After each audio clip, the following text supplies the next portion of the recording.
வணக்கம் மக்களே, welcome to our channel. இன்னைக்கு வந்து நம்மளோட பிரேக்ஃபாஸ்ட் சீரீஸ்ல ராஜாத்தி வந்து சேமியா எப்படி வைக்க போறதுன்னு நம்ம சொல்லி கொடுக்க போறாங்க. வாங்க போய் பார்க்கலாம். ஓகே, இப்போ சேமியா வைக்கிறதுக்கு என்னென்ன தேவைன்னு பார்த்துக்கலாம். ராஜாத்தி, 1 கப் சேமியா, எந்த அளவு சேமியா எடுக்கிறோமோ அதே அளவு தண்ணி, 1 வெங்காயம், 1 பச்சை மிளகாய். அவ்வளவுதானா? அவ்வளவுதான்.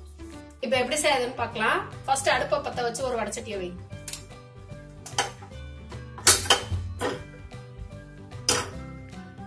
சட்டி காஞ்சதும் கொஞ்சமா எண்ணெய் ஊத்தி கடுகு கருவேப்பிலை தாளிச்சு விடு. போதுமா? இன்னும் கொஞ்சோண்டு ஊத்து. போதும்.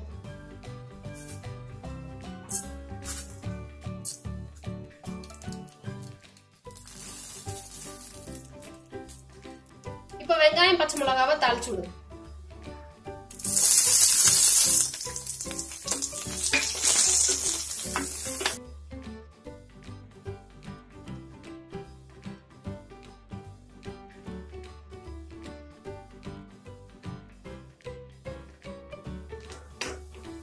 போதுமா? போதும். வெங்காயம் வதங்கினது போதும். இப்ப அந்த 1 கப் தண்ணி எடுத்து ஊத்திடு.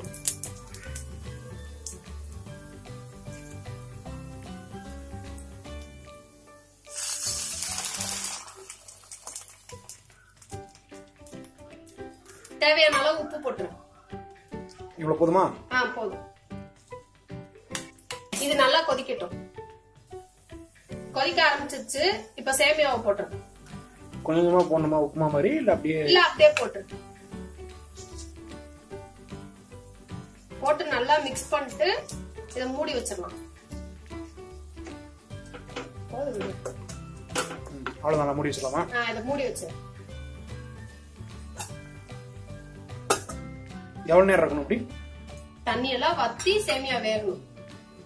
ஓபன் பண்ணி பாரு, தண்ணி இஞ்சிருச்சான்னு பார்க்கலாம். போதுமா? அவ்வளவுதானா? இன்னும் வேகணும். தண்ணி இஞ்சி இன்னும் கிண்டி விடணுமா? கிண்டி விடும். நூடுல்ஸ் மாதிரிதான் செய்முறை வந்து நம்ம உப்புமா எப்படி செய்யறோமோ அதே மாதிரி. உப்புமா வந்து ரவைய வறுத்து போடுவான். இது வறுக்க தேவையில்லை, இது வறுத்த சேமியா தான். திருப்பி மூடி வச்சுட்டா? இல்ல, வேணாம், இது இருக்கட்டும். ஒரு 2 நிமிஷம் இருந்தா போதும்.